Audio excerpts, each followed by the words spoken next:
Aujourd'hui sur le jeûne intermittent et le jeûne prolongé, deux choses bien différentes. Ceux qui pratiquent le ramadan c'est dans un mois à peu près, eh bien vous pratiquez le jeûne intermittent. Vous avez des périodes, des fenêtres où vous allez manger, le soir après le coucher du soleil et avant le lever du soleil, et une fenêtre où vous n'allez pas manger et où vous allez faire un jeûne sec, puisque normalement vous ne pouvez pas boire, et c'est le jeûne sec, qui est très puissant, mais ça, je vous en parlerai une autre fois. Information, je suis naturopathe depuis 20 ans, je jeûne, moi, en façon prolongée, d'accord, 7 jours sans manger, minimum, depuis 30 ans, et puis j'encadre le jeûne prolongé depuis 16 ans, je fais ça en France, je fais ça maintenant au Brésil, et j'ai dû voir maintenant à peu près 2000 personnes jeûner entre 7 et 14 jours. Donc le jeûne prolongé est une période d'abstinence alimentaire pendant une période prolongée. Ce n'est pas sur une journée, c'est sur 3 jours, 4 jours, 5 jours, 6 jours, 7 jours. Et il y a des choses qui se passent dans le corps. Quand vous faites un jeûne intermittent, quand vous faites le ramadan, que va-t-il se passer en termes physiologiques? Eh bien, dans votre corps, vous avez 3 stades du jeûne.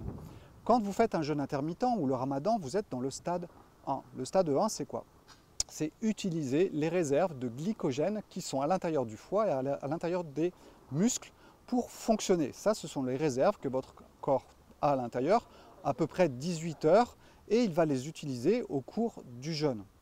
Que va-t-il se passer ensuite? Et là, on va pousser la machine un peu plus loin dans la privation de la nourriture. Donc on passe à 1 jour, on passe à 2 jours de jeûne. Et là, on entre dans la néoglucogénèse. La néoglucogénèse, c'est quoi? Le corps va utiliser les protéines pour faire de l'énergie et les transformer en glucose. Le glucose, c'est le carburant de la cellule. Donc votre corps trouve une autre solution, mais c'est une solution qui ne peut pas durer très longtemps. Pourquoi? Parce que ça demande une quantité colossale d'énergie, cette néoglucogénèse, et en plus elle utilise les protéines. Ce qui n'est pas une bonne idée pour le corps, parce que les protéines ça sert à plein de choses, notamment à aller chercher à manger dans vos muscles, donc il ne peut pas fonctionner sur ce mode-là pendant très longtemps. Et il va passer alors en phase 3. La phase 3, c'est quand? Eh bien c'est tout simplement après 72 heures d'abstinence alimentaire totale. Et là, vous entrez dans un nouveau processus, c'est la cétogénèse. La cétogénèse, c'est quoi? Eh bien c'est tout simplement utiliser le gras du corps, le transformer en corps cétonique, donc il n'y a plus de glucose dans l'histoire, et le corps va pouvoir alors fabriquer de l'énergie avec ce nouveau carburant qui sont les corps cétoniques. Donc vous voyez, le jeûne, ça passe par plusieurs stades. Quand on parle du jeûne intermittent, on reste dans le stade 1. Quand on parle du ramadan, on reste dans le stade 1. Par contre, quand on parle du jeûne prolongé, eh bien on va jusqu'au stade 3. Et au stade 3, c'est là que se passe le plus de choses à l'intérieur du corps, notamment cette autophagie dont on parle beaucoup. Il y a un grand prix Nobel qui a été donné il y a quelques années sur l'autophagie, mais ça remonte déjà aux années 80, on en parlait. Vous allez ensuite chez Shelton en 1900 aux États-Unis qui en parlait aussi, les Russes qui en parlent aussi. Donc ce n'est pas quelque chose de nouveau l'autophagie, le mot est nouveau. L'autophagie c'est quoi? C'est utiliser les déchets du corps, remanipuler les cellules, modifier l'ADN qui a été cassé, qui a été abîmé, eh bien, il va être réparé. Et ça se passe quand? Pendant le jeûne prolongé.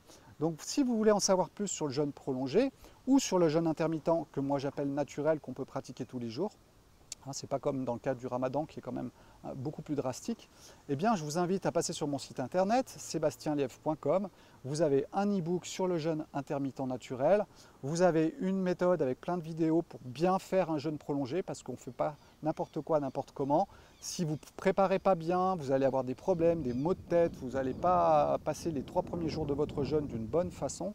Et je parle toujours du jeûne prolongé. Et puis, bien organisé, sa semaine de jeûne, ça c'est quelque chose d'important. Et ensuite, il faut bien en sortir. Parce que le plus important, c'est de revenir à l'alimentation. Et il faut avoir les bonnes règles de vie, le bon style de vie. Et c'est ce que je partage avec vous depuis 20 ans. 20 ans de naturopathie, 30 ans d'expérience personnelle, avec 9 enfants autour de moi pour mon expérience avec les enfants. Et ensuite, en tant que praticien. Mais tout ça, eh bien, ça m'a donné beaucoup d'informations. Non seulement de la théorie, mais surtout beaucoup de pratiques. J'ai dû encadrer à peu près 2000 personnes aussi en jeûne prolongé, présentiel, entre 7 et 14 jours. Donc voilà, n'hésitez pas à passer sur mon site internet sebastienlièvre.com. Ciao, ciao.